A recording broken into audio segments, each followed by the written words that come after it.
Sivakasi CSI மற்றும் கத்தோலிக்க தேவாலயங்களில் முன்னாள் அமைச்சரும் சிவகாசி சட்டமன்ற தொகுதி அதிமுக வேட்பாளருமான KT ராஜேந்திர பாலாஜி தனது வெற்றிக்காக பிரார்த்தனை செய்தார். விருதுநகர் மாவட்டம் சிவகாசி சட்டமன்ற தொகுதி அதிமுக வேட்பாளராக முன்னாள் அமைச்சர் KT ராஜேந்திர பாலாஜி போட்டியிடுகிறார்.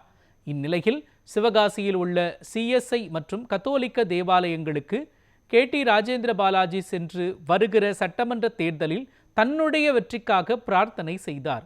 பாதிரியார்கள் ராஜேந்திர பாலாஜியின் வெற்றிக்கான பிரார்த்தனை செய்து ஆசீர்வாதம் செய்தனர்.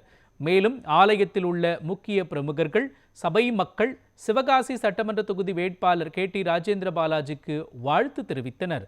இந்நிகழ்வில் சிவகாசி சட்டமன்ற தொகுதி தேர்தல் பொறுப்பாளர் ஜான் மகேந்திரன் உள்ளிட்ட அதிமுக நிர்வாகிகள் கலந்து கொண்டனர். चाहिए।